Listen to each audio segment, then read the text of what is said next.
Hi, I'd like to welcome you to the Crucible of Thought podcast. I'm Brandon, and I'm here to share things that interest me and things that I think the Lord has brought to my attention. This is episode number 128, and today I'm pleased to bring you a conversation with another author who wrote a book I really found helpful in understanding aspects of American religious culture, and in this case, not just Christian, but also other faiths. Matthew D. Taylor's biography on the ICJS website says that he is a senior scholar at the Institute for Islamic, Christian, and Jewish Studies in Baltimore, where he specializes in American Christianity, American Islam, Christian extremism, and religious politics. His new book, The Violent Take It by Force, The Christian Movement That Is Threatening Our Democracy, tracks how a loose network of charismatic Christian leaders called the New Apostolic Reformation was a major instigating force for the January 6th insurrection and is currently reshaping the culture of the religious right in the U.S. He's also the author of Scripture People, Salafi Muslims in Evangelical Christians America. Taylor holds a Ph.D. in Religious Studies and Muslim-Christian Relations from Georgetown University and an M.A. in Theology from Fuller Theological Seminary. He also serves as an associate fellow at the Center for Peace Diplomacy in New Orleans, where he works on preventing religion-based violence surrounding U.S. elections. So, quite a bio. As you'll hear in our conversations, these related topics of Christian nationalism and also Christian-Muslim relations have been of interest to me for a while, and Matthew gave me a lot to think about. I hope you enjoy this interview. Good morning, sir. It's so nice to talk to you. I thank you for giving me a chance to interview you and learn a little bit about you and about your book. For my audience's sake, I learned about you from social media, and someone recommended your book to me, and I was really captivated by what you had to say in the book, and that's why I wanted to reach out and talk to you. So can you give me a little bit of background about yourself and your history with Christianity and evangelicalism and non-evangelicalism? Yeah, absolutely. And thank you for having me. It's a joy to be here. I grew up Christian. I grew up evangelical in Southern California, and my family bounced around between a variety of different kinds of churches. Some more fundamentalist, some more kind of mainstream evangelical, some more charismatic and Pentecostal. We wound up at an evangelical free church for most of my childhood. And then I wound up going to the University of California, Irvine, got involved with InterVarsity Christian Fellowship there. And actually, for those who don't know, InterVarsity it's what we would call a parachurch ministry, working with college students. And I got involved with Ivy and then wound up coming on staff and working for InterVarsity doing college ministry for about 7 years. And it was while I was working for InterVarsity that I went to Fuller Seminary and got a master's degree there. And it was there that I started to encounter some of the stuff that's in the book. And then I wound up figuring out while I was in an evangelical seminary that I wasn't really evangelical anymore. And so I stopped calling myself an evangelical around 2010, 2011, somewhere around there.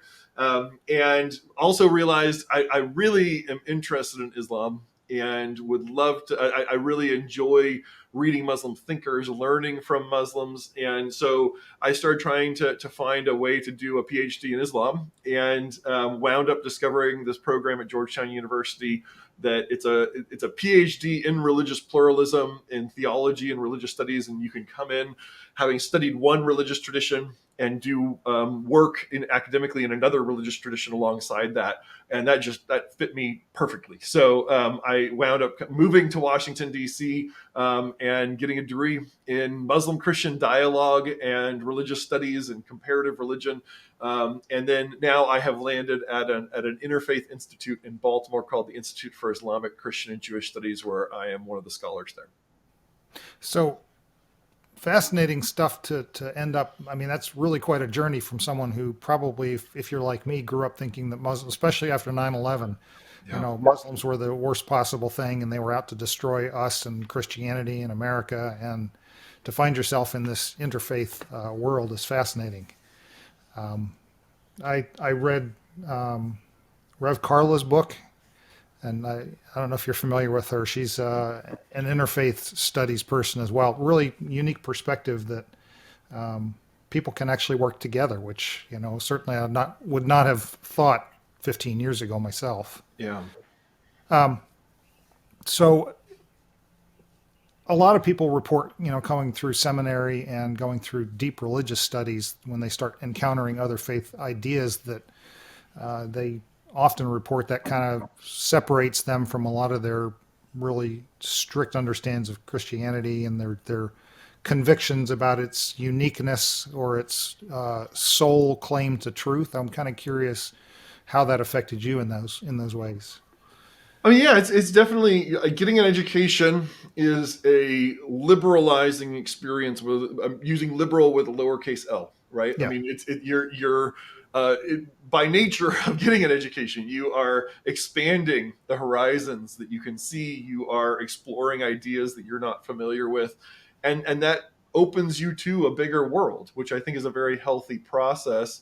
I would say that if anything, my studies of other religious traditions have made me a stronger Christian, Hmm. but not a dogmatic Christian.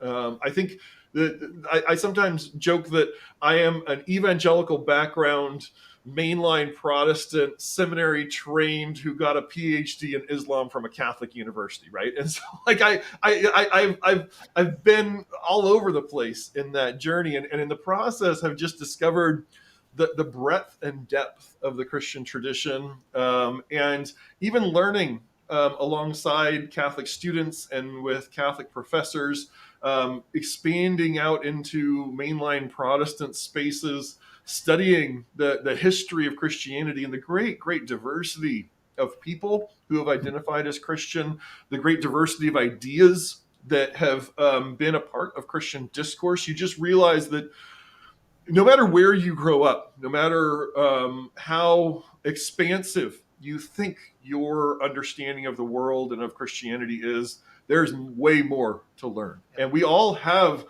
just by nature of being human, by nature of growing up somewhere in some context, we're all provincial. We're all parochial. We all have a very limited vision of the world. And even studying American evangelicalism as I have for the last decade, you just start to realize, growing up evangelical, I thought I understood evangelicalism.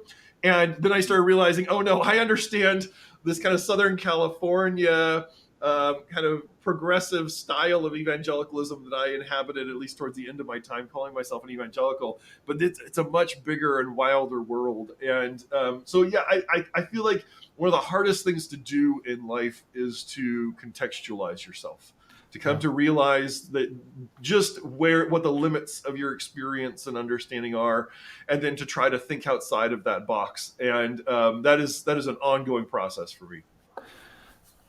That perhaps was one of the most challenging things for me going through deconstructing and reconstructing my faith was discovering, and what led to a lot of it, honestly, was discovering that I had so little true understanding of the history of Christianity, the history of our doctrines that I grew up believing, the history of evangelicalism.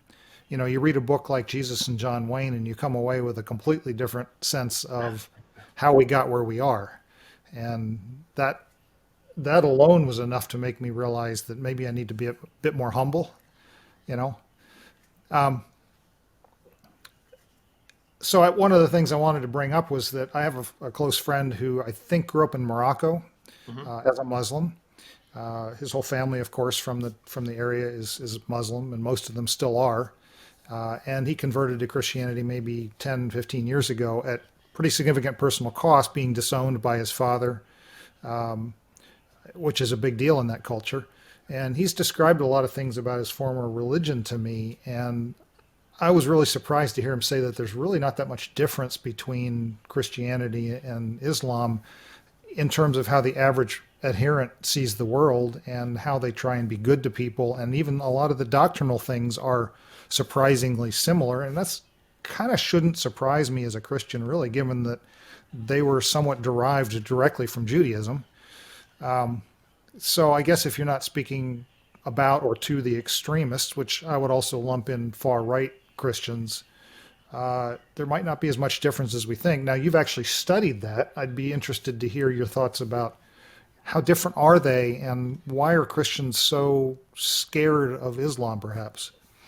I mean, I think your friend's observation is quite accurate. I think if we're talking about lived reality and the average day to day life of a Muslim or a Christian, I mean, we're all human beings, right? We all have to put our pants on in the morning. We all have children that we've got to get fed. We all have jobs that we have to do, and I think religion is a layer in our identity, but it's rarely the dominant layer that consumes all of our thought and attention. Right? It's very important Okay. for many religious people, but lived day to day existence is just a human thing, right? I will say that Judaism, Christianity, and Islam, we tend to think of them as kind of sequential, right? That, oh, there was Judaism, and then Christianity emerged out of Judaism, and then Islam emerges out of Christianity and Judaism. I actually think if you go back and look at where these traditions came from, they all originate right around the same space and time, actually. I mean, there is a concept of Judaism, that word exists in the time of Jesus, but it really is in that time is more of a political identity, kind of political concept. And so, like, really, Judaism, as we experience it and understand it today, is really crafted by the rabbis in the aftermath of the Jewish expulsion from Jerusalem after the Bar Kokhba revolts in the second century, and that's right around the same time that Christianity is emerging, right, and coming into a kind of consciousness as its own religious tradition, and then it's just a couple centuries later, really, that you have Islam emerging, and Islam and all of they're all emerging right in the same geographical location, right? Kind of the Mediterranean world. They're all emerging in conversation with each other. If you really go back and look at it, the rabbis are playing off of Christians and are trying to define themselves in relation to this emerging Christian faith, and Islam itself is trying to kind of speak, and especially the Quran and the way that it speaks to Christians and Jews is trying to enter into an ongoing monotheistic conversation. And so I would say that all three of these emerge out of kind of the same big world of religious monotheistic discourse in roughly the 3rd to 8th centuries. And so we are intrinsically in conversation, whether we recognize it or not, whether we are, the way that we inhabit these traditions, today we tend to forget how much they emerged in conversation. I would say there's a ton of overlap, even just doctrinally, but also just in the way that the Quran approaches thinking about God. Again, because it's coming in conversation with existing Christian voices and Christian ideas, and it's trying to speak to Christians. And I take that as a Christian as an impulse, a reason that I read the Quran, that I study the Quran, because it's trying to speak to me. It's trying to give voice, and it's a sacred text that is important to roughly a third of humanity, right? So it's worth my time to engage these texts, engage these communities, and try to understand where they're coming from. There are real differences, and especially around if we're talking doctrinally, the major differences hinge on the divinity of Jesus and the concept of the Trinity. And that's also the divide between Judaism and Christianity, though, right? In some ways, at least theologically, Judaism and Islam are much closer to each other than Christianity. We're kind of the outlier. We're the redheaded stepchild in the Abrahamic family. But even just in terms of life experience, I would say the major difference is Sharia. Sharia is structures Islamic life. It's Muslims live Sharia, and so many people have this misimpression of Sharia as though it was this like harsh, legalistic system that is forced on people, and that is really not how Sharia works at all. Sharia is, if you wanted to translate it literally, it's just the way or the path. It's the way that Muslims try to enact the will of God, and we Christians tend to get fixated on theological questions like what should we believe, what is the right thing to believe. Correct. Yeah. Whereas Jews and Muslims have much more of a jurisprudential, practical question at the heart of their traditions that asks, okay, we know God, Now, how do we live the will of God? And in the Jewish tradition, that is it worked out through halakha and through kind of figuring out the practical questions. And then within the Islamic tradition, it's worked out through Sharia, through fiqh, and the kind of jurisprudence and trying to kind of think through ethics and how do we live in the world. And I think that just structures Muslim lives quite a bit differently than Christian lives. But in terms of week to week rhythms, I think there's a ton of similarity and overlap. One of the interesting things about coming out of evangelicalism into what I've been attending for a year and a half or so is a United Methodist Church is recognizing that focus on belief is not universal to Christianity. It's universal to the evangelical faith. But I think there's much more of this practical day-to-day, how do we live out the words of Jesus focus in the non-evangelical perspectives, which if you grow up immersed in evangelicalism, that's all you're going to think is evangelical or is Christian. So actually, I guess an interesting question, if you could really give me a short definition, what would you define as Christian? I'm a religious studies person, so question, right? Yeah. So my own approach, I tend to not take a super normative approach to defining these things, like saying, okay, here are my criteria for being a Christian. That's not my role to police who is and who is not a Christian. Sure. So my approach is to say, if you call yourself a Christian, you're a Christian, right? And so I would include Mormons within that. I would include Jehovah's Witnesses within that. So to the degree that they want to identify as Christian, right? I mean, even within those communities, there's complex negotiation of similarity and difference. And so I don't draw these really strict boundaries. I recognize that there's ongoing conversations about heresy and orthodoxy that has always been a part of Christian conversation, really, since some of the first generations of Christians started talking about this stuff. But I would construe orthodoxy quite broadly, as in alignment around the original creeds, the ecumenical creeds, the Niceno-Constantinopolitan, what we usually just call the Nicene Creed, some of these early kind of statements of faith and doctrine. But even there, I think we have to recognize there were people very devout Christian people in the first couple centuries who today, if you evaluated them by the standard of the later creeds, would be heretics. And yet they're great inspirations that are generative figures in the life of early Christianity.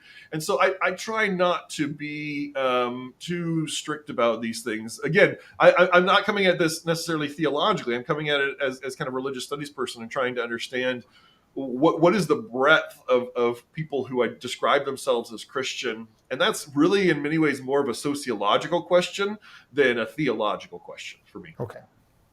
So in the last couple of years, as I started really digging into theology, honestly, for the first time in my life, for my own self, as opposed to listening to a pastor tell me what to think, I've become a believer in universal reconciliation or universal salvation, thanks to writings like books from George MacDonald or Richard Rohr, a number of other people that are just, they're so full of the concept of Christ in all that, you know, from that perspective, I don't really believe that anyone's going to end up in hell for eternity. And that gives me the ability to hold a lot of grace for people that I used to think were automatically, you know, all kinds of bad, and give a lot of grace for other religions. And it kind of really frees me from being scared of Muslims or Jehovah's Witnesses or Mormons, you know, like I used to think that was one of the worst things you could do as a Christian. Why do you think that's so hard for evangelicals? What's the point of pain there for reaching out? I mean, I have my own ideas. I'm curious what you think. I study communities within the Muslim tradition that also tend to be what we would call theological exclusivists, right? So they're believing that only their tradition is true, and that I would not categorize that as an extreme position. That's historically that's pretty mainstream for people to think that their tradition is right. I mean, I guess to belong to a tradition is in some sense to think that it's right, yeah. Correct? And but then again, I think we always have to contextualize ourselves and recognize I was born into an evangelical tradition, right? And so the idea that my particular style of evangelicalism is the only right religious answers in the world, there's a certain amount of hubris built into that, right? The idea that I just happen to get born into the right community. And I think you really have to ask the question, like, if you believe that, if you believe that some tiny sliver of humanity gets it right and the vast majority of humanity gets it wrong, well, why did God create all these people? Why did God allow all these religious traditions to emerge if it was only to just cast them all to hell and save this tiny little sliver? That does not seem very consistent with the character of God, at least as I understand the character of God as described in the Abrahamic traditions. So no, I think there's a strong impulse to think that we are right. And this is part of, I think, a human impulse towards tribalism, right? Yes. That we want to think that our community is right, and tribalism underlies racism. It underlies a lot of the different biases that we have in the world. And again, it's a very human thing, right? We evolved over millions of years living in kind of tribal communities and trying to kind of shape communities and form communities by defining an us versus a them, right? I mean, that's part of being human, is trying to figure out who's the us versus the them. Because that goes to, how do I keep myself safe? Yeah. And not just safe, but how do I keep myself, at the risk of using a fancy phrase, epistemically safe, right? How do I know what I know? How do I hold on to what I know? And how do I cherish what I know? And then when I'm encountering difference that threatens that identity that I have, well, then there's a process of negotiating with that difference. And sometimes, in fact, often in human history, that process has led to violence and conflict. But then often in human history, that's also led to generative conversations and dialogue and learning across those lines. And I think there's a very strong historical naivete that attaches to a lot of American evangelicalism. And some of that is our individualism, right? This sense that it's just me and Jesus, right? Well, if Christianity boils down to just me and Jesus and having a relationship with Jesus and singing some "Jesus is my boyfriend" worship songs, well, yeah, that's going to come out as a very historically detached form of faith, right? Because you're not in conversation with even the broad Christian tradition at that point. You're just kind of trying to maintain some notional prayer connection with God that somehow in your mind is what defines your spirituality. I think that the reality is Christianity's big and complicated, and there's all kinds of forms of Christian theology, some of them more exclusivist, some of them more inclusive, some more universalistic. And I find interesting things in all of those traditions. And I think we get to when we just start saying, I have decided who is Christian and who is not, I have decided who gets saved and who doesn't. Wow, that is some real pride, right? So that is some real self-confidence to think that you get to determine God's perspective on things, or that you are the sole articulator of God's view of things. And that would be, I'm not going to go there yet, but that would be a great segue to your book, I think, because that really is at the core driving a lot of that. But I guess my sense, just to answer my own question for me, a lot of it is because we were taught a very Western, rational, age of reason, age of enlightenment way of looking at the world that says there is an answer. And if I don't get it right, it's wrong. And because we were taught that our eternal destiny depends on the right answer from an intellectual rationalist standpoint, which a lot of evangelicals, I don't think, recognize that how strongly the age of enlightenment and humanism played into their thought process. Yeah. You know, there's this deep drive to know that I am right so that I will end up in the right place for eternity. And that, I think, drives a lot of the thinking. So I'm curious, since you spend a lot of time thinking about these other religions, where do you stand on like salvation, soteriology?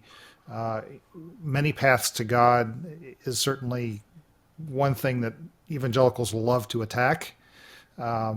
oh, you're just giving people permission to believe the wrong thing. Goes back to belief, I suppose. But kind of curious how you feel about a statement like that.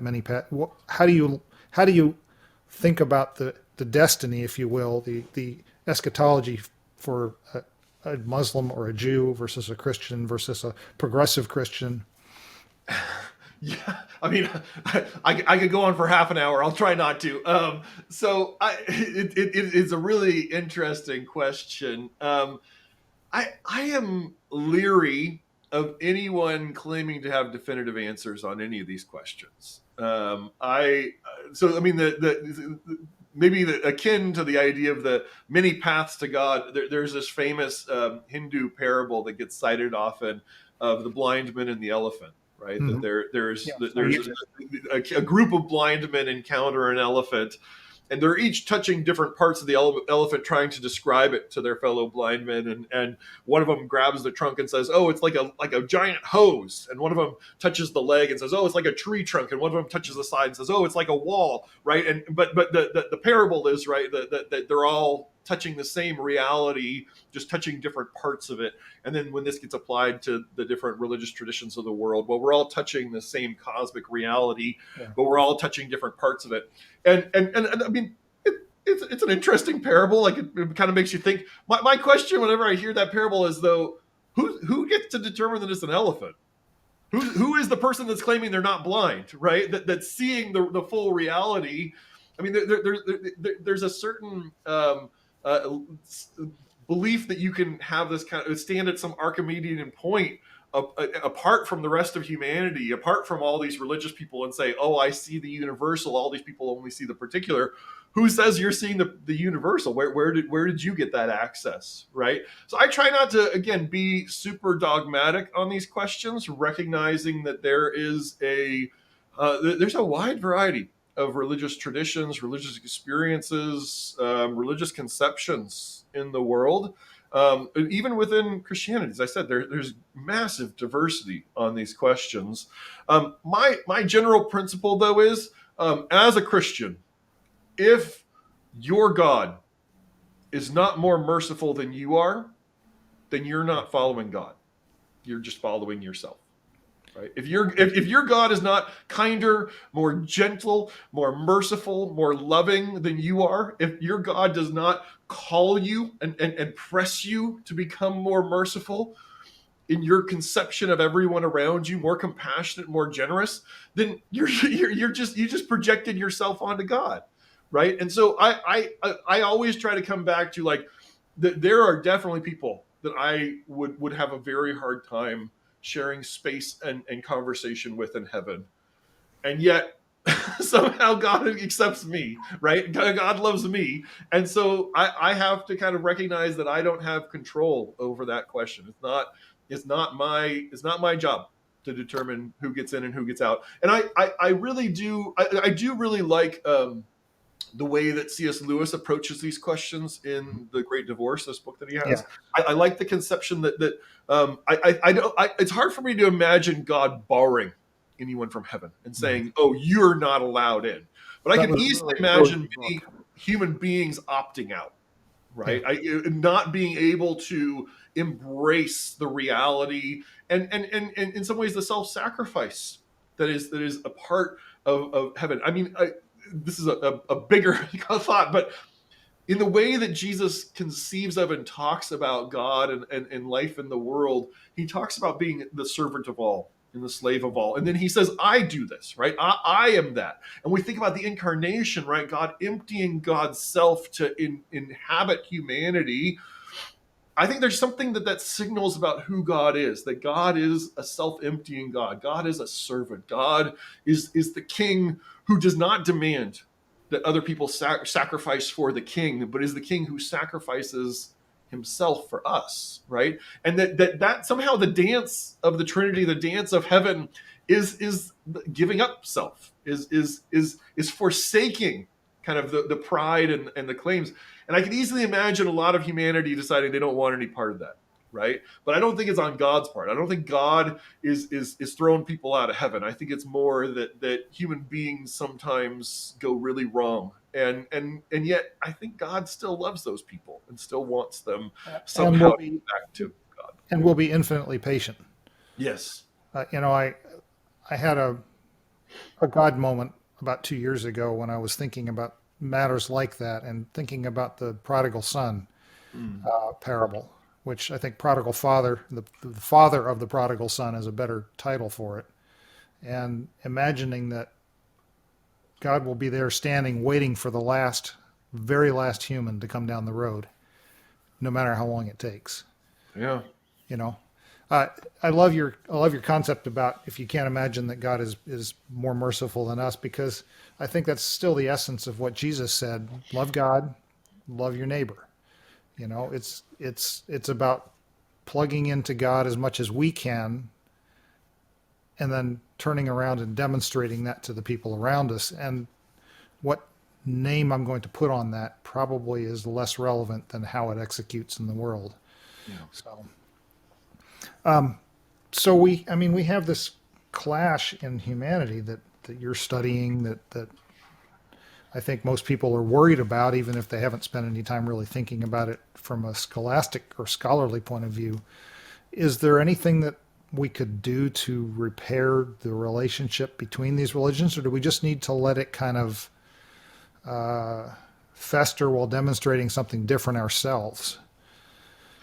So I do interreligious dialogue for a living. I mean, this is what my nonprofit where I work does. I mean, we convene interreligious dialogues. We help people kind of work through that process, and I think there's something really beautiful about dialoguing with people from other traditions, and not dialogue as in like, okay, let's find the lowest common denominator. Let's try to boil all this down to something really simple that we can all agree on. But dialogue in the sense of we're different.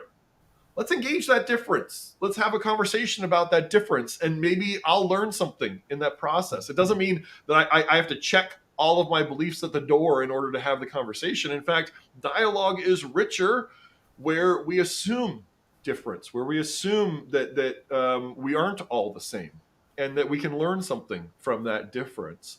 So I really do not try to homogenize the traditions and to say, oh, or to create some kind of false like kumbaya, we're all together in this. No, there's real pain in our religious traditions. Christians and Muslims have hurt each other badly over the centuries and have said some terrible things about each other. And when you talk about the relationship between Judaism and Christianity, I mean that is just an open wound still. That of the ways that Christians have treated Jews horribly, have truly been. It's one of the most shameful parts of the Christian tradition is the way that the Christians have victimized and harmed and sometimes literally slaughtered Jews in our history. So no, I think one of the best practical things you can do is just go and make a friend who's of a different religious tradition than your own. There's a value to book learning, and I would encourage all Christians and really all Jews to go and read the Quran. It's another body of scripture that is in dialogue with our scripture, and it's worth engaging. It's worth kind of entering into. Go and read a bunch of books about these things, but book learning can only take you so far in interreligious encounter. There's something about meeting the other person and hearing the tradition as voiced by them, because until you encounter a person and an embodied person who inhabits that tradition, it's all just theoretical, right? Sure. And there's a value to that theoretical, but there are a lot of people who a lot of Christians that I know that I encounter know just enough about Islam to be dangerous. Yeah. Right? They've studied just enough that they've got their little talking points and they've got their little zingers, and they're like, "Oh, well, I know about the closing of the door to ijtihad," and you're like, that phrase does not mean anything that you think it means, right? But there's this way that people think that they understand another tradition, and it's only when you encounter someone who actually lives that tradition that you realize, "Oh, wow, I have no idea what I'm talking about." I think you could say the same thing about me as a charismatic evangelical years ago encountering a Catholic. Yeah. There's a ton of, you know, my some of my family thought that, of course, the Catholics were all going to hell and were dangerous. You know, they clearly never actually spent any time learning what the Catholic people actually believed. Right. So Yeah. yeah, And I'll so just note that I think a lot of times Protestants' understanding and impression of Catholicism is pre 1960s, right? The Catholic Church went through massive changes in the 1960s through what's called the Second Vatican Council, or Vatican II, and I think a lot of times, and I say this as somebody who who did my Ph.D. at the Catholic University and showed up there and knew nothing about Vatican II and realized, oh man, I have like 70-year-old impressions of what the Catholic Church is that do not bear any resemblance to what it means to be Catholic today. okay. So I do want to get to your book. We've kind of touched on the topics a little bit already. I grew up in the New Apostolic Reformation and the Seven Mountain Mandate kind of worldviews. I didn't realize that until much later, but for example, my father taught at Regent University for almost 40 years. My mom got a degree there. Two of my children went there. My family of origin is deeply steeped in the kind of perspective that's embodied there. Like Regent spends a lot of their energy on teaching stuff straight out of the Seven Mountains Mandate. We're going to create leaders, go take over the top positions in American society for the work for the gospel, and we're going to send leaders around the world and colonialize the world for Jesus Christ. And so reading this book was honestly like reading a bit of my own history, because it's like so steeped in those ideas. But for the first time, reading one that wasn't steeped in self-adulation and self-adoration and look how great this worldview is. And I didn't find that hard to take, only because I've been like spending the last 3 or 4 years just reading and reading and reading over 100 books about history of evangelicalism, history of American Christianity, history of Christianity in general. But I imagine it's been probably a lot of pain for people who grew up in those cultures that haven't spent some time studying it. What has been the reaction to your book from people that have been providing direct feedback to you, or when you go speak someplace and they come talk to you? Yeah, so I mean, there's a wide variety of reactions. So I find among Catholics and mainline Protestants, people who I guess theologically, Christians who are theologically the furthest from evangelicalism and what I'm describing in the book, they tend to just be baffled, right? They're like, this is out there, like this is really a thing. Like there are Christians who really believe this, and I'm like, yeah. In fact, they're probably more numerous than you are. Like you live in your own little silo.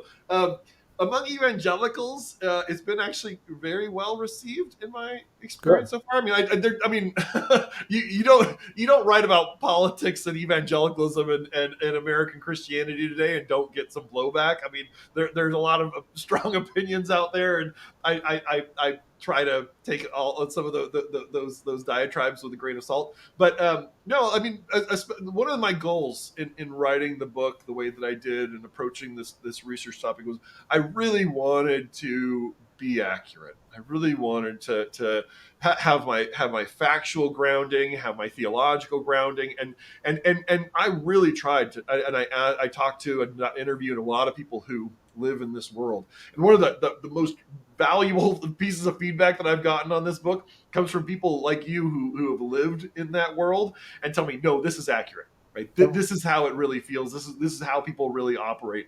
Because it's so easy to caricature, and I'm writing about people who are actually living. I'm writing about people who are not. This is not kind of deep history. These are people who are active in our politics and in our culture and our churches today.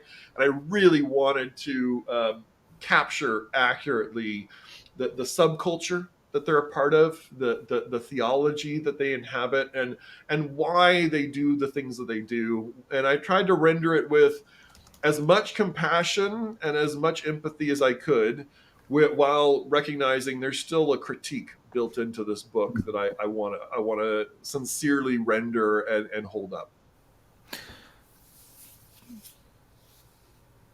Why do you think? Why do you think that all of this stuff is so bubbling up to the surface so clearly now? I mean, there's there's a willingness for a lot of these things that you talk about to be front and center. That, they're saying the quiet parts out loud, as the saying goes. And so things that you're writing about, especially in the last couple months of the election, were not hidden anymore. And so, I think this book came out in March, if I remember correctly. It actually came out October 1st. Oh, okay. Much more recent. So if it feels like there is a sudden change in the climate of what people are willing to say out loud, why are they suddenly so open about these things? It's a good question. I find I'm not a Freudian in my general orientation, but I do find some concepts from Freud really useful, and I like his idea of the id, the ego, and the superego. Right, and if you're not familiar with that, the id is like the animal you, right? It's the impulses within you that need to be checked and regulated. It's that kind of selfish, impulsive, animalistic you, and then you have your ego, kind of your identity, like the thing that keeps the id in check, and then there's kind of the super ego, or as in like the view of society that is also in dialogue with these other elements of who you are. And so in many ways, like part of the process of understanding yourself is understanding these different levels of who you are and how they're interacting. And I think that's true of groups of people as well. Okay. And I think there's always been an id to American evangelicalism, and that id has a lot of racism built into it. It has a lot of sexism and misogyny built into it. It has a lot of authoritarianism built into it, and in some ways, I think there was a long period in the latter half of the 20th century where evangelicals were trying really hard. They were paying attention to the superego. They were paying attention to the voice of society and trying to modulate, trying to cast evangelicalism as mainstream Christianity, as kind of culture positive. Hey, we can be a real important part of American society. And I think what Donald Trump has done, and I think the New Apostolic Reformation, who I write about in the book, have been a very important voice and group in doing this as well. And this is true of just populist authoritarians across the board. Populist authoritarians, and that's what Donald Trump is, they give permission to the id. They say, hey, that part of you that is fearful, that part of you that's anxious, that part of you that hates the other, that part of you that has this persecution complex, that's the real you. And you need to let it out. You need to let it ride, right? And I think that what has happened in really, especially the last decade, this is a process that was already starting before Trump hit the scene, was the evangelical id has come uncorked. And people are saying the quiet parts out loud. People are the misogyny, the abuse, the authoritarianism, the hatred that is deep in a lot of evangelicals has found room for expression, and that the longing for power, the longing for dominance that I think was a part of my own evangelical upbringing that I didn't really recognize, has become has risen to the surface in a way that it was not in previous eras. So again, this is not like evangelicalism has changed. It's just I think it's wearing a different face today because it feels the permission to do so. Have you read Jesus and the Powers? I have not yet. I've gotten to glance at it and listen to a couple interviews with the authors, but I haven't gotten a chance to read the whole thing yet. It's really worth reading. He talks to a lot of those things. In writing this book, you've spoken very boldly about a lot of the NAR and the Seven Mountain Mandate leaders like Wagner, Jacobs, Lance Wallnau, Dutch Sheets, Paula White. Have you gotten personally attacked for some of this, what I would say is an unflinching critique of those guys? Yes, I have. I knew in writing the book that I was going to be writing about living people who are very public figures, who tend to be very comfortable attacking their enemies. And so I tried to write the book again as accurately and to render them as accurately as I possibly could. So a lot of the book is me kind of working through their biographies, working through their background so that people can actually understand who they are. And I tried to interview people who knew them. I tried to interview everyone that I write about in the book. Some of them, a few of them agreed to, most of them didn't. And I tried as hard as possible to render them as complex human beings with a lot of different motivations, with real backgrounds. I mean, so some of it even understanding the history of abuse that some of them experienced, right? But no, I've definitely gotten some backlash. Lance Wallnow especially has gotten really angry at me and come after me a few times on Twitter now. And I mean that they're aware of who I am. They're aware of what I'm doing, and so far it has not risen to the level of violent threats or anything like that. But I definitely think some of them have prayed against me and probably accused me of being filled with demons. Yeah. So let's talk about some of the principles in the book. Where's the line between, I think, what Regent University or other groups that are really pursuing Seven Mountains Mandate thinking are after? What's the line between legitimately wanting righteous government and being toxic or excessively nationalistic about that? Where do we have value in some of those concepts? Because we do want legitimately righteous society. We do want the Lord, if we're Christians, we want the principles of Jesus espoused in our culture. But there's toxicity clearly evident. How do we find that balance? It's a good question. I mean, there's a certain built-in humanism to democracy.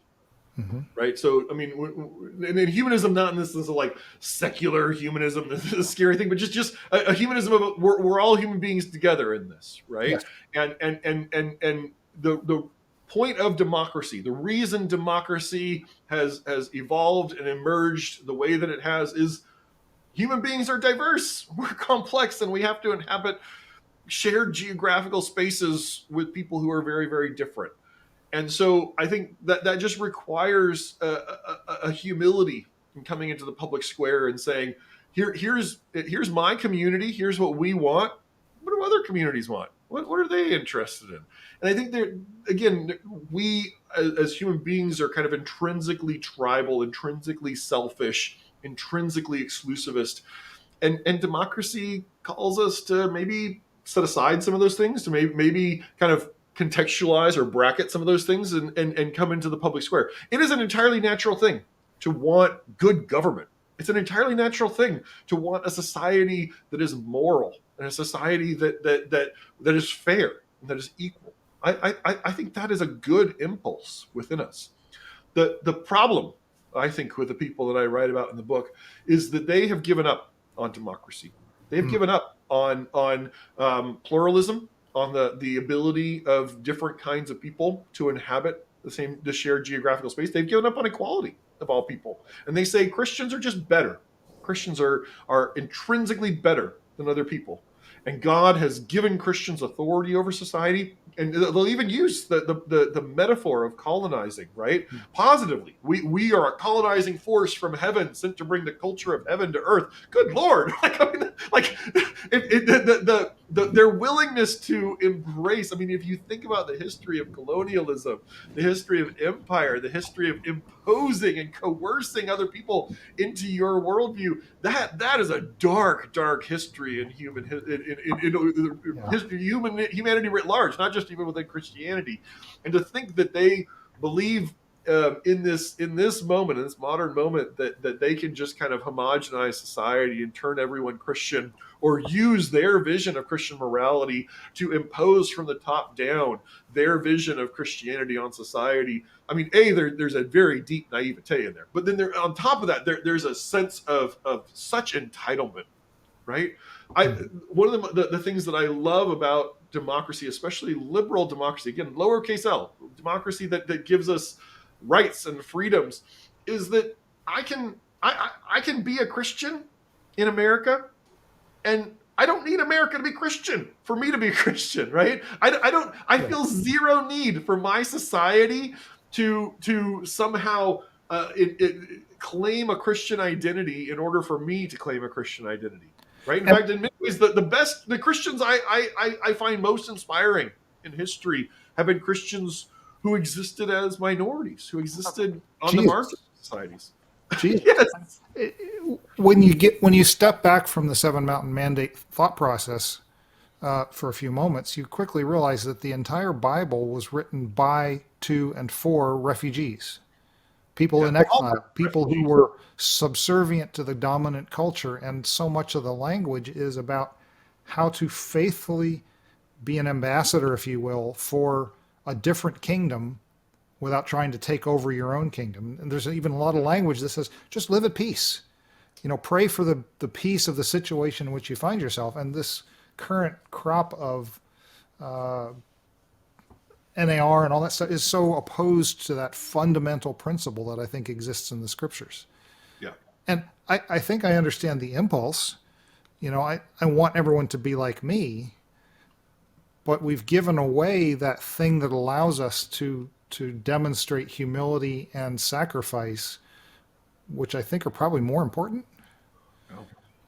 What what if anything do you think these guys are doing right? um, well, Is I, it just sometimes your purpose in life is to set a bad example for others? I mean, just on a pragmatic level, they, whether fully intentionally or by accident, have stumbled upon a very effective mode of political organizing. I mean, the truth is, in the middle of the 20th century, there really there was what we could call a mainstream society. There was mainstream media. There were mainstream institutions, right? And there were elites who oversaw those institutions. What has happened in the age of social media, as we have more and more technology, as we have more and more different sources of information, more and more different forms of political organizing, is everything has kind of devolved into this very diffuse landscape. There is not a single conversation anymore. It's all these different silos. It's all these different conversations.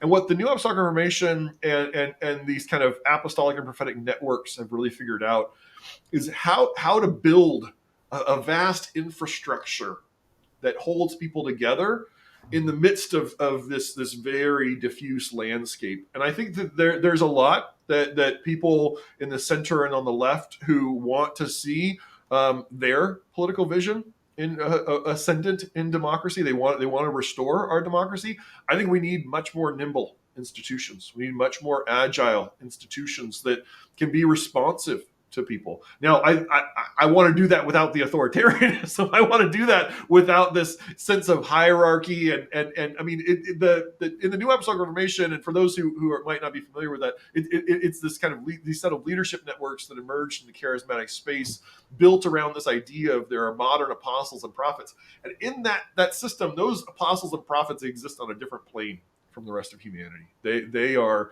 the spiritual elites, and they get to kind of determine where the church is supposed to go. I think that is an incredibly toxic vision of the church, because it's anytime that you start saying like some of humanity is not like the rest of humanity, we're getting into trouble, right? That leads to anti-Semitism, that leads to racism, that leads to Islamophobia, and it leads to these hierarchies in the church of some people are true and spiritual and on a different level than the rest of us. That is something that we need to really work past as a human race. And it's hard to see how that doesn't perfectly lend itself to becoming corrupted and toxic. And, when you give someone that much power, they're going to be swayed by that ultimately. And that, to me, is the largest challenge, even though I really do think that there's something really valuable about the idea of families, clans, tribes, nations that are underneath a godly structure of authority. But it's hard to see how that works without people becoming corrupted by it. My spiritual mentor has been he's been outside evangelical, outside any institutional religion for over 45 years, and he leads a group of several hundred spiritual sons and daughters, I would call them. And because he doesn't have any interest in having power over others, it works. But you put someone else into that same model, and there's a lot of potential for harm. And so I don't know how we avoid that with as much as the good things you're saying are there, they also tend to give power to the people that would abuse them. And then we see things like wall now running his schemes and saying the things that he does on YouTube, and it's disconcerting to me. What's your take on the prophetic networks these days? Is there any righteous, holy, inspired prophecy, or is everything that's out there self-serving and corrupt? So, and here we're talking about modern prophecy, right? Yeah, We're not talking about biblical prophecy, the idea that there are passages of the Bible that allude to the future, but there are prophets today who speak the word of God. I don't identify as charismatic. I'm not anti-charismatic, so I'm not here to say, oh, all these prophets are false prophets and they're all doing the wrong thing. But in my own version of Christianity, my own approach to Christianity, I'm not looking for prophets or prophecy. That's not part of my spirituality, not part of my regimen of kind of consuming religious data or interacting with God. And so I'm pretty neutral on the question of whether any of this is real, whether any of this is actually from God. I've definitely heard things spoken by people who identify as prophets or using the gift of prophecy that I'm like, wow, that really resonates with my understanding of the gospel, my understanding of Jesus. That seems very consistent with the character and the nature of God. And I've heard a lot say a lot of things. And I'm like, I don't know where you are getting this, but it certainly does not in any way reflect the character and nature of Jesus that I see in the biblical accounts or in Christian history. And so I think my take is, if you believe in that stuff, if you believe that there are modern day prophets, hold them accountable to the tradition and to the scriptures. Hold them accountable and say, evaluate all of the output that they have against that criterion. And if it doesn't hold up, reject it. And if yeah, it does, great. If it's a way to amplify your faith, if it encourages you, good. But never give those people a level of authority that supplants the voice of God, that supplants the voice of Jesus. And I guess I'm still Protestant enough to say that supplants the authority of Scripture. And again, I'm not an inertist. I'm not saying like Scripture is this like easy thing for us to decipher. I think it's a very hard process to actually interpret and study Scripture. But I think it's worth using that as our criterion especially when we're encountering something so loosey goosey as, hey, I got a word from God. yeah. I want to throw an idea at you that I'm curious how you'll react to it, but I've been convinced for some years now, and this was even long before I started deconstructing, if you will, that God won't suffer the American democratic republic system to exist forever, specifically because I don't think that there's any way to take a system that's founded ultimately on self-interest, self-promotion, self-protection, self-provision, very orphan-like thinking, and convert that somehow magically into the kingdom of God, like a lot of people that are in these streams of thinking do. That America is the seed, if you will, of the kingdom, and God divinely postured us here to become the kingdom of God and to sweep it into existence. And so if we just do all these seven mountain mandate things, then we inaugurate the kingdom of God. I don't see how God allows that to prosper forever. And so from my perspective, I can't help but think that even America's great experiment has an expiration date. And, honestly, under Trump 2.0, it looks like that, to me, is going to be even closer than I had thought 10 years ago. What do we do with that? How do you respond to that idea? It's an interesting thought. I mean, the truth of human history is that all societies are passing away, right? All societies have an end point, right? All cultures, all governing systems, they eventually die. I don't know how God thinks about that entirely. Clearly, God allows that, and I don't think that it is the nature or the observable behavior of God to preserve societies in some static state. I think the reality is that human beings are constantly changing, and we're constantly reevaluating things. And I've been thinking a lot about, especially since the election, about this this quote from John Adams that he writes in one of his letters. This is fairly late in his life, well after the American Republic has been established. And he has this reflection where he says, we've never seen a democracy in human history that has not committed suicide. That there's something about human nature that it's something when given the luxury of democracy, when given all of this freedom and this space, turns in on itself and becomes decadent, and then decays and destroys itself. And I think in some ways we are. I think January 6th, which is what my book is about, was a suicide attempt on the part of our society. A fraction, a small fraction, but an important fraction of our society came to the conclusion that democracy isn't working anymore, and we're going to overthrow it. This November 5th was one. Yes, I agree. I think in some ways we're entering in the second Trump administration, I think the most dangerous season in the life of our democracy, at least since the Civil War. It was a reference on democracy. Yes, and I think that we are there. Let me be a little bit more precise, because the people who stormed the Capitol on January 6th believe they were protecting democracy. Yes. So when we talk about democracy, everyone claims that they're for democracy these days. And I think we need to be precise about what we mean. I mean liberal democracy, where there's the rule of law, where there's a separation of powers, where there's checks and balances, where there's an equality of all citizens, where there's free and fair elections. I think that is the best form of government that we have ever stumbled across as a human race.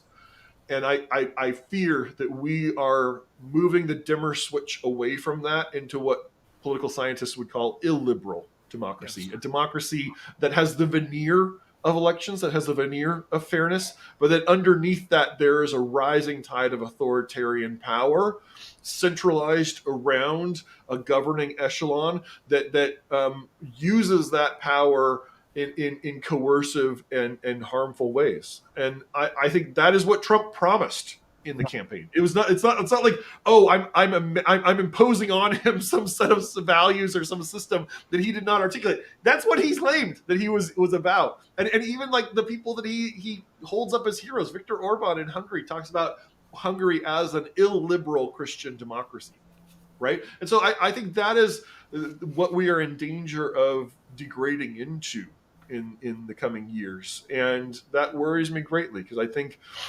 if you're frustrated with the state of our democracy, the state of our institutions, then fine, I'm frustrated with it too, right? There's a lot of problems in our democracy. There are a lot of things that are inadequate. There are a lot of things that need to be reformed and repaired. But if you're frustrated now, just wait till you experience illiberal democracy. Just wait till you experience authoritarianism, and you'll be longing for the dysfunctional democracy that we have today. Were you surprised by the election? No. I mean, I guess I'll say I allowed myself to indulge in a little bit of hope right at the very end of the campaign, especially that last week. It sure seemed like things were going Harris's way, and I'm not a huge Kamala Harris or Joe Biden person. Like I'm pretty centrist in my politics, but I am profoundly anti-Trump, because I think that Trump is one of the greatest threats we've ever seen to our democracy. And I really, it seemed like there were a few signs that things were trending Harris's way, but I had watched over the course of the whole campaign and seen just how much energy there was in Trump's grassroots, just how much energy there was in his base, just how much outreach was going on in these Christian communities. And I was all along thinking it was probably a 60-40 thing that Trump would win, or that Trump would at least end up in office, because his camp was gearing up for violence. They were gearing up to fight over the results of the election if they lost. Another January 6th for sure. Or something worse. I mean, I think the other systems were also responsive, right? And we're recognizing, like, hey, we're not going to let masses of people surround the U.S. Capitol again without a significant National Guard presence. I don't think it would have played out exactly like January 6th, but I think we would have seen a lot of political violence if Trump had lost. Yeah, I mean, I'd said for a long time that it didn't matter who won. Practically speaking, it didn't matter who won, because it was going to go a certain way no matter what. So here's the question: what comes after Trump? At some point, he dies. He becomes senile. Maybe he was the useful idiot to get someone a little more radically Christian, like his running mate, into office. At some point, GOP has to face itself without Trump, and what will it do at that point? That, it's an open question for me. Okay. There are many ways that Donald Trump is a sui generis character. Mm-hmm. I don't see any figure in Republican politics who has his mix of bravado and charisma and connection with the base. There's a way that he has tapped into something very deep. Again, he's tapped into this kind of id of American identity, this id, especially within American evangelicalism. And JD Vance is not as charismatic. He's not in the secular sense. He's just not as compelling of a figure. He's not as funny. He's not as entertaining. And Donald Trump has a special connection to his base. And if he were to pass away by natural causes tomorrow, I have no idea how that would play out, because there does not seem to be an heir apparent as far as I can tell. If we look around the world at how when populist authoritarians come to power, how does it usually play out? A lot of times there's a lot of nepotism in there. They want to either crown their own successor, choose the person who will, and in the case of somebody like Vladimir Putin, sometimes they take that successor and install them in office while they maintain their kind of the puppet strings from behind the scenes. That's a possibility. I would not be surprised to see the Trump family, the Trump children, be heavily involved in our politics moving forward. I know that some of them have those ambitions. I mean, in some ways, Ivanka's the most talented of them, but seems to have the least ambition in that space. But no, I really have no idea what comes after Trump. And I think in some ways, a lot of it is going to hinge on just how deep down the authoritarian rabbit hole the rest of the party goes. And right now, all indications point to them going real deep. One challenge with any authoritarian system is that strongmen do not like to have competition.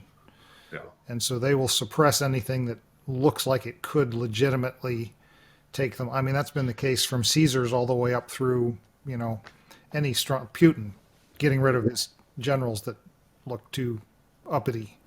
So, yeah. I guess one of my last questions is, how closely do you think America is tracking to, say, 1930s Germany? Is that a real valid comparison, or is that just doom casting, or is that just Godwin's law?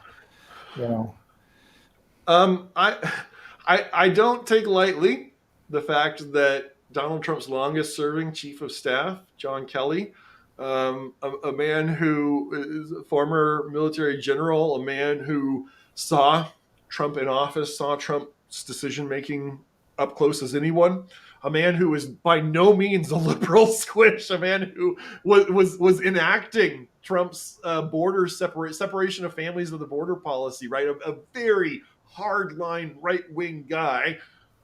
He felt obliged to come out before the election and say that Donald Trump is a textbook fascist, right? Now, I want to be careful, right? Because there's a wide range of fascists, right? Mussolini and Franco. I think we tend to, when we hear fascism, we tend to think Hitler, because that's just the nature of our discourse and Godwin's law and all that. But I think we really need to take seriously the danger and the threat.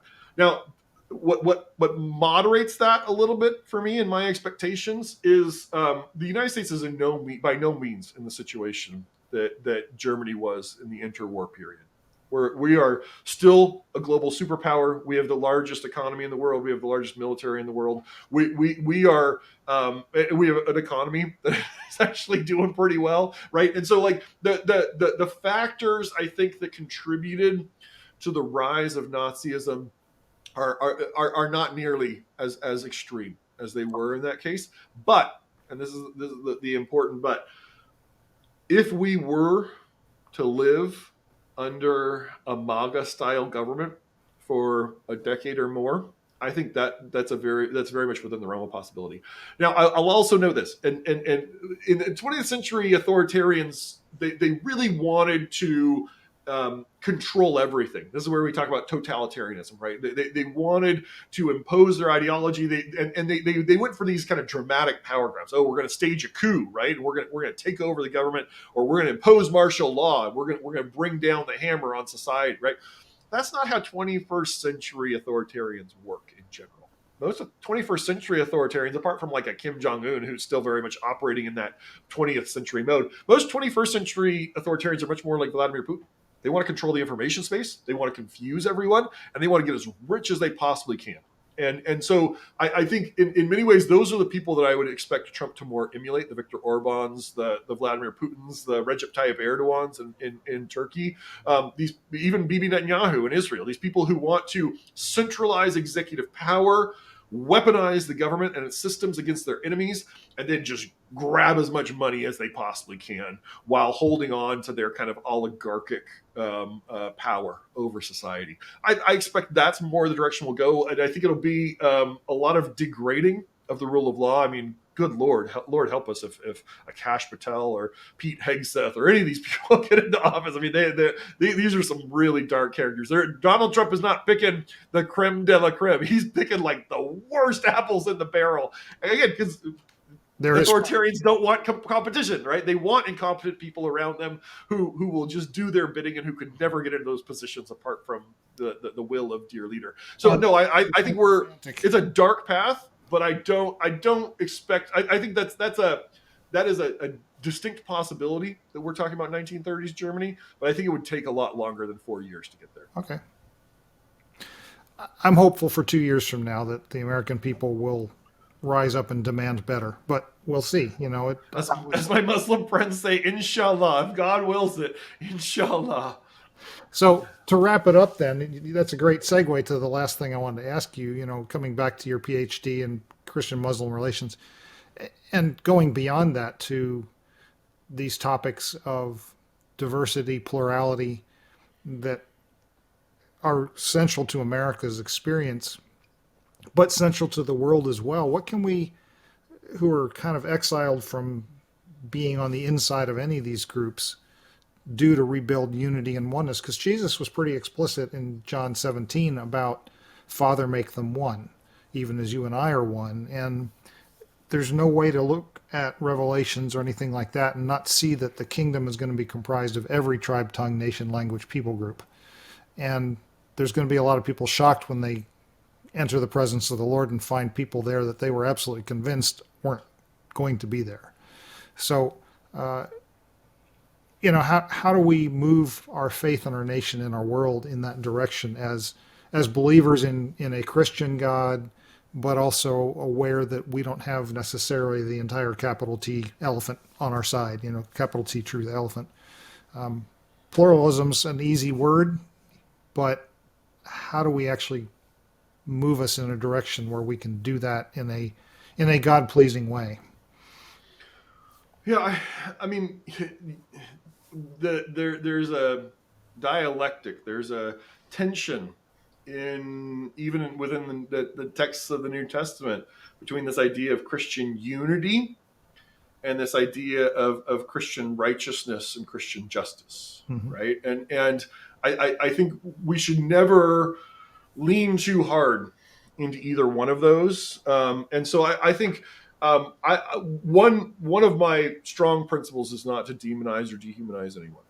To the degree possible, I want to treat even my political enemies as human beings who are made in the image of God, and who are just like me in some sense, right? I try even to recognize, like, hey, if the ball had bounced a few different ways, I might have ended up where they are. Yeah. Right. Like the contingencies of my own existence, the contingencies of history, these folks have been shaped and have grown in this way, and some of it is of their own volition and some of it isn't. And so I try as much as possible to always keep coming back to these are my fellow human beings, and that's true for people on my side and for people on the other side, right? These are also American citizens, and if I truly believe in democracy, it is my task to persuade them, to the degree possible, of the vision of society that I have. Now, in terms of unity among the Christians who are on the outside, I think right now we need as big a tent as possible of people who are resisting Trump. And I think we need to set aside some of those the quibbles, the things that we think maybe are kind of important but are not essential. I think we need to recognize, hey, look, if somebody is in favor of pluralism, if somebody is in favor of the equality of everyone, if somebody is in favor of liberal democracy, they're on my side. And whether that means they're an atheist or an agnostic or a Muslim or a Hindu or a Buddhist or a conservative Christian, they're on my side. And I want to kind of work with them to those ends. And I think that doesn't mean that we, again, find the lowest common denominator and say that's the only thing.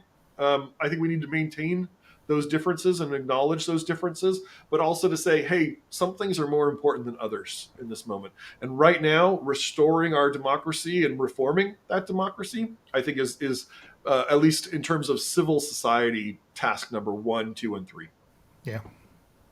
Well, thank you. You've been very generous with your time. I really enjoyed the conversation.